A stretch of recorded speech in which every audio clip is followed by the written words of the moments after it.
देश में प्रदेश में यूं तो हजारों सामाजिक संस्था काम कर रही है, लेकिन राजधानी लखनऊ की एक ऐसी संस्था जो शिक्षा, सभ्यता और हमारी भारतीय संस्कृति को आगे बढ़ाने के लिए निरंतर काम कर रही है। आज इसी संस्था के संस्थापक मयंक दिवाकर से आज हम आपको रूबरू करवाएंगे, जो धार्मिक अनुष्ठान, सांस्कृतिक और सामाजिक स्तर पर गरीब असहाय लोगों के बीच में जाकर उनके लिए मददगार बन रहे हैं। बात करने वाले हैं आज हम परिवर्तन संस्था के संस्थापक मयंक दिवाकर से, और आपको बताने वाले हैं कि किस तरह से समाज में परिवर्तन लाने के लिए इनकी संस्था काम कर रही है। नमस्कार, मैं विक्रम और आप देख रहे हैं हमारा खास सेगमेंट समाज सेवा के क्षेत्र में काम कर रहे लोग। हमारी संस्था यानी हमारा चैनल लगातार आपको उन लोगों से रूबरू करवाता है जो समाज में परिवर्तन लाने का काम कर रहे हैं। और आज ऐसा ही एक संस्था नवनिर्माण परिवर्तन फाउंडेशन के संस्थापक मयंक दिवाकर हमारे साथ मौजूद है बातचीत के लिए, जो एक बड़ा आयोजन लखनऊ में करने जा रहे हैं। कहा जाता है कि वेस्टर्न जो कल्चर है उसकी ओर युवा ज्यादा जा रहा है, और जाएगा भी क्यों नहीं। आधुनिक दौर में मोबाइल फोन सबके हाथ में है। वेस्टर्न कल्चर को कहीं ना कहीं फैशन के तौर पर देखा जाता है, जिस वजह से युवा उसी तरफ रुख कर रहा है। लेकिन हमारी सभ्यता, हमारी संस्कृति, आखिर हमारी धरोहर क्यों खोती जा रही है, युवा उससे दूर क्यों होता जा रहा है। आज हमारे साथ बातचीत करने के लिए मयंक दिवाकर है जो संस्थापक है। चलिए बातों का सिलसिला शुरू करते हैं इनकी संस्था से। मयंक जी, क्या नाम संस्था का रखा गया है? सबसे पहले तो नमस्कार जी, आप लोग का आपका कि आपने मुझे अपने मंच पे इनवाइट किया जी। और मैं बताना चाहूंगा कि हमारी संस्था का नाम है नव निर्माण परिवर्तन फाउंडेशन। जैसे नाम से पता चल रहा है कि हमें भारत का निर्माण करना है, एक नए तरीके से निर्माण करना है और परिवर्तन के साथ में करना है। ये हमारा। कब बनाई संस्था? सर, मैंने संस्था बनाई थी 2017 में। अच्छा, संस्था क्यों बनाई? संस्था बनाने का मेरा एक मुख्य उद्देश्य था कि मैं छोटे से ही एक मेरा समाजसेवी के तौर पे काम करने का होता था। मैं सोचता था कि मैं किसी को दुखी नहीं देख पाता था। तो फिर मैं सोचा कि धीरे धीरे काम करता चला गया। कई संस्थाओं के साथ मैंने काम किया। फिर एक टाइम पे मुझे लगा कि क्यों ना, जब मैं काम कर ही रहा हूं तो एक प्लेटफॉर्म बना के काम करूं, क्योंकि अगर इस तरह से हम काम करते हैं तो शायद हमारी पहचान नहीं होती है जी। तो हमने एक मेरा प्लेटफॉर्म बनाया। उस प्लेटफॉर्म बनाकर मैं काम करने लगा। बहुत सारे काम मैं इस पे करता चला गया, जैसे कि हमारा रक्तदान है, शिक्षा है, सेहत है, और बहुत सारे उन लोगों को मैं जो, जैसे कि वृद्धाश्रम हो गया, अनाथ आश्रम हो गया, उनमें जाके उन्हें खुशियां बांटने का काम करता। तो मयंक, तमाम संस्था है, आप क्या अलग करने निकले थे? मैं अलग ये करना निकला था कि मैंने एक चीज देखा कि हमारी जो भारतीय संस्कृति है वो कहीं ना कहीं दबती चली जा रही है। मैं संस्कृति के तहत संस्कृति को आगे बढ़ाना चाह रहा था। आज आपने देखा होगा कि बहुत सारी माएं हैं, रोती हैं कि हमारे बच्चे हमारी कहना नहीं सुनते हैं, वो इधर उधर घुमा करते हैं। क्यों? उसका कारण यही है कि हमें भारतीय संस्कृति की परंपरा जो घर से मिलनी चाहिए थी वो उनको नहीं मिल पा रही जी। साथ ही में जैसे कि आज देखा होगा, आजकल के बच्चे क्या है, पैर छूना बंद कर दिया, किसी को नमस्ते करना बंद कर दिया, आरती गाना बंद कर दिया। अब वही गुड मॉर्निंग गुड नाइट तो करना सीख, वो वेस्टर्न कल्चर है। अब जैसे कि अब हम लोग एक तरफ बात करते हैं, फिर वहीं पे मैं धर्म बांटने की बात नहीं कर रहा हूं। मैं एक बात बोलना चाहता हूं, अगर हम लोग दूसरे मजहब के लोगों की बात करते हैं, अगर उनको सोचते हैं कि वो मजहब, दूसरा मजहब जो, ऐसा कि मैं सीधे बोल देता हूँ मुसलमान मजहब जी, जो मुसलमान लोग हैं, अगर देखा जाए वो कहीं ना कहीं अपने मजहब के लिए बहुत पक्के हैं, अपने कल्चर को फॉलो करते हैं। जो नियम है अगर वो 5 टाइम की नमाज को अगर अदा नहीं कर रहे हैं तो वो जुम्मे की नमाज को जरूर अदा करते हैं। वो टोपी पहनते हैं, मस्जिद जाते हैं। आज मैं बात करना चाहता हूं कि ऐसे युवाओं से जो अपने आप को हिंदू बोलते हैं, हिंदुत्व की बात करते हैं, क्या वो मंदिर जाते हैं? रोज अपने घर के मंदिर पे पूजा करते हैं? क्या वो आरती गाते हैं? नहीं। क्या सुबह उठ के माँ बाप के पैर छूते हैं? नहीं करते हैं। हम तो आप अपने आप को क्यों हिंदू बोल रहे हो? हिंदू के नाम क्या चोला क्यों पहने बैठे हो? कितनी बड़ी जागरूकता कैसे लाओगे? बस ये है कि कैसे लगता है कि तुम्हारी बात वो युवा मानेगा जो अपने माँ बाप की नहीं सुन रहा?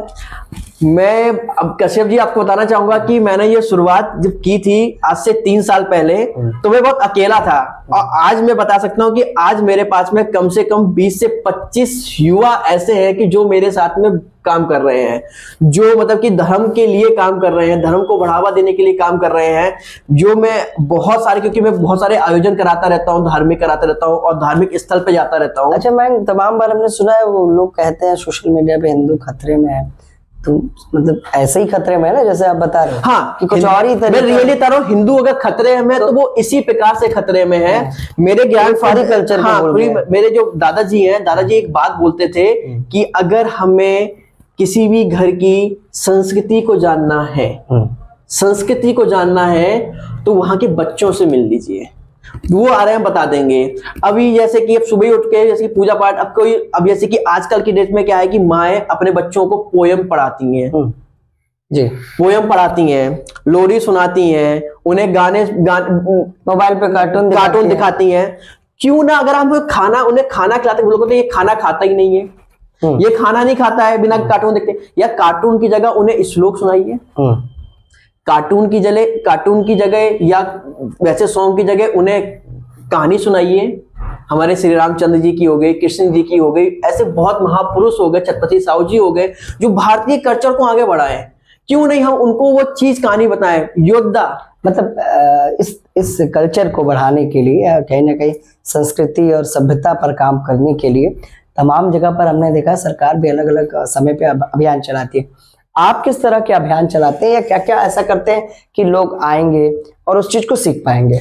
मेरा यह है कि मैं साल में एक बड़ा आयोजन कराता हूँ। मैं कोई भी जो हमारी ग्रंथ है, उस ग्रंथ में से किसी न किसी ग्रंथ को लेकर जो उसकी जो काव्य है उसका मैं एक पाठ करवाता हूँ।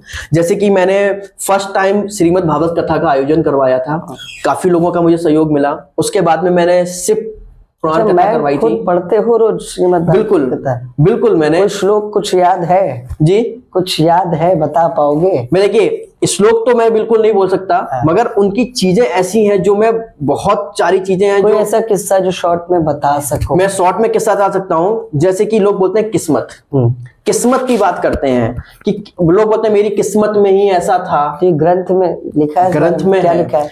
ग्रंथ में है कि किस्मत अगर आपके ऊपर है, किस्मत अगर है तो अगर वो आपसे मिलाना चाहती है, अगर आप कुछ चाहना चाहते हैं, वो आपको जरूर मिलकर रहती है। जैसे जब श्री राम जी का जन्म होने वाला था, या उससे पहले की कथा मैं आपको बताता हूं कि रावण का जो पूरा आयु है, जो रावण की पूरी आयु है वो 834 वर्ष की है। रावण की आयु।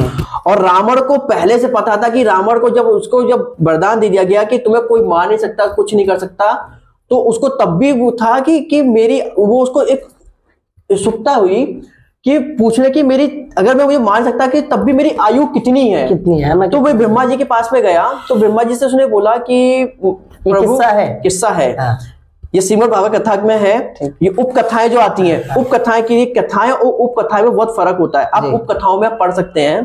तो वो ब्रह्मा जी के पास में गए तो उन्होंने ये बोला कि ब्रह्मदेव मेरी आयु कितनी है? तो उन्होंने बोला कि तुम्हारी आयु 834 वर्ष है। मतलब कि उसको एक शौक लगा कि एक तरफ तो आपने मुझे वरदान दिया कि अमर हो और मेरी आयु निर्धारित कर दी है, तो उन्होंने बोला कि बेटा इस दुनिया में जो आया है वो एक ना एक दिन जाएगा। आप अपनी इच्छा से भी जा सकते हो, क्योंकि अमर कोई नहीं है। तो उसके दिमाग में आया कि मेरी अगर मृत्यु कैसे होगी? तो ब्रह्मा जी ने बोला कि नहीं बताया। तो वो तपस्या करने लग गया, क्योंकि रावण तपस्या में माहिर थे। तपस्या करने लगा, कई साल तपस्या लगी करने में। तो ब्रह्मा जी को आखिर बताना पड़ा कि अयोध्या के राजा दशरथ जी के दशरथ पुत्र हैं राम जी के हाथों आपकी मृत्यु होगी। तो उन्होंने कहा कि दशरथ जी अभी क्या कर रहे हैं कि दशरथ जी का आज से ठीक 3 से 4 महीने बाद विवाह है। ठीक है, उनका विवाह है कौशल्या जी के साथ में। कौशल्या जी के साथ में विवाह है। तो उन्होंने सोचा कि यार बड़ा, तो रावण अपने महल में था तो सोचा कि क्यों ना मैं कौशल्या का अपहरण कर लूं या कौशल्या को ही मार दूं, तो राम पैदा ही नहीं होंगे। तो उसने तो जब बारात जा रही थी तो उसने क्या किया, कौशल्या को अपहरण कर लिया। कौशल्या का अपहरण कर लिया, और कौशल्या का अपहरण करने के बाद में उसने उसको एक संदूक में रखा, कौशल्या को संदूक में रखा, और एक पर्वत पे जाके उसने छुपा दिया। पर्वत पे जाके छुपा दिया। अब जब छुपा दिया वहां पर जाके, तो वो विचलित हो गए। इधर ये जो विधि का विधान था, किस्मत, श्री राम को होना है, श्री राम को होना है, तो उधर जब दशरथ जी की बारात जा रही थी, तो वो नाव जो थी, वो नाव बहती बहती उस पर एक बाढ़ आई, और वो बहती बहती उसी पर्वत किनारे चली गई। जब पर्वत किनारे चली गई, तो जब देखा कि उस बॉक्स में कुछ शोर हो रहा है, हिल रहा है, तो क्या है, तो दशरथ जी ने बॉक्स खोला, तो देखा कि उसमें कौशल्या। उस समय नारद जी प्रकट हुए। तो नारद जी जब प्रकट हुए, और वो ठीक वही मुहूर्त था जिस मुहूर्त दशरथ जी की और कौशल्या जी की शादी हुई थी। अच्छा, वो मुहूर्त वही शादी हो गई, वही उनकी दशरथ जी ने वो नारद जी ने शादी कराई। जब शादी कराई, वो तीनों बॉक्स में बंद हो गए। जब तीनों बॉक्स में बंद हो गए, तो जब नारद जी, दशरथ जी और वो तीनों लोग, कौशल्या जी, जब तीनों बंद हो गए उसमें, तो जब मुहूर्त निकल गया, तो रावण खुश हो गया कि अब तो मैं विजय हो गया। तो रावण उस बॉक्स को लेकर सीधे ब्रह्मा जी के पास पहुंच गया। ये है संदूक, कि देखा, मैंने किस्मत को बदल दिया, मैंने विधि के विधान को बदल दिया, ऐसा हो नहीं सकता। तो जब ये हुआ, तो ब्रह्मा जी हंस रहे थे कि ब्रह्मा जी को पहले से पता था कि ये होना है कि होता है, होगा वही जो राम रच रखा। तो जब बोला, मूर्ख, एक बार बॉक्स को खोल के देख, संदूक तो खोल के देख। तो रावण ने जब संदूक खोला, तो दोनों लोग नवविवाहित उसमें निकले। शॉक में हो गया, चौंक गया वो, यारे ये कैसे। तो उन्होंने कहा, देख, ये विधि का विधान है। तो अब आमतौर पर युवाओं को ये सब नहीं पता, आज के तौर पे क्या ना, लोग बोलते, मैंने देखा है ना कि लोग, बहुत सारे लोग, मेरे ही युवा पीढ़ी, बहुत साथी लोग हैं, क्या बोलते हैं, यार कृष्ण जी की तो 16,000 पत्नी नहीं, इतनी सारी लोगों से शादी करी उसने, वो कपड़े छींटते थे, माखन चुराते थे, वो ये करते थे, वो करते थे, राम जी ने बाली को मार दिया, राम जी ने वो कर दिया, राम जी ने ये कर दिया, उन्होंने वो कर दिया। मैं सीधे बताता हूं कि इसके पीछे भी उपकथाएं हैं, इसके पीछे भी उपकथाएं, ऐसा क्यों हुआ था, ये तीन युग क्यों बने थे जी, ये क्यों बने थे, उसमें जन्म होने थे, जय विजय, वो सबको पता है। मतलब ये लगता है कि कहीं ना कहीं इस ग्रंथों को, या हमारे राम श्रीमद् भागवत कथा को, या विष्णु पुराण को, इस तरह के ग्रंथों को पढ़ना चाहिए, और इसी की सरल भाषा में बनाने के लिए कल्चर भी सीखने को मिलेगा। और मैं आपके चैनल से मैं एक अनाउंसमेंट भी करना चाहता हूँ कि इन्हीं सब चीजों की कराने के लिए मैं क्या कर रहा हूँ, मैं एक ग्रंथों की उपकथा की किताब लिख रहा हूँ जी, जिसमें आपको बहुत सारी उपकथाएं मिलेंगी कि अगर सती जी ने अग्निदाह किया था तो क्यों किया था। सबको पता है कि लोगों ने बोला, उसके पीछे भी बहुत एक अलग स्टोरी है। है ना, तो गांव विष्णु जी कमेंटबाजी करते थे, तो राम जी, विष्णु जी का और विष्णु जी का और महादेव जी का युद्ध हुआ था, तो क्यों हुआ था, किस कारण हुआ था। तो ये बहुत सारी उपकथाएं होंगी जो मिलेंगी। अभी तक किस तरह के काम कर चुके हैं, और प्रमुखता किस मुद्दे पर काम कर रहे हैं? प्रमुखता मेरा यह है, सबसे पहले शिक्षा के साथ में संस्कृति को आगे बढ़ाना। शिक्षा के लिए क्या करते हैं? शिक्षा के लिए हम लोग क्या करते हैं, जैसे कि छोटे छोटे आयोजन करवाते हैं, स्कूलों में हो गया, या छोटे मोटे गांव में पाठशाला का आयोजन कराते हैं, जिसमें हम बच्चों को संस्कृति के बारे में, सभ्यता के बारे में बताते हैं कि बेटा, अगर हम लोग रोज बड़ों के पैर छूते हैं तो ये सब स्कूल में नहीं सिखाते क्या? स्कूलों में कहाँ सिखाते हैं आप? अगर स्कूलों में आजकल देखेंगे, मैं सबसे ज्यादा दुखी, अगर आप कहाँ पढ़े हैं? मैं एक प्राइवेट स्कूल में ही पढ़ा हूँ, प्राइवेट स्कूल में पढ़ा हूँ, और एक हिंदी मीडियम स्कूल में पढ़ा हूँ। सबसे पहला गुरु हम सभी जानते हैं कि हमारे माता पिता है, उसके बाद स्कूल का वो गुरु बिल्कुल जो हमें शिक्षा दीक्षा देता है।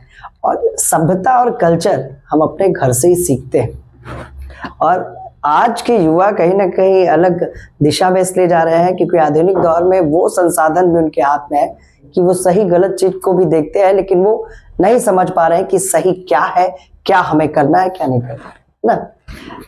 चलिए, शिक्षा के लिए तो तमाम स्कूल है, बड़े बड़े संस्थान है, सरकारी स्कूल जगह जगह है, शिक्षा तो मिल ही रही है।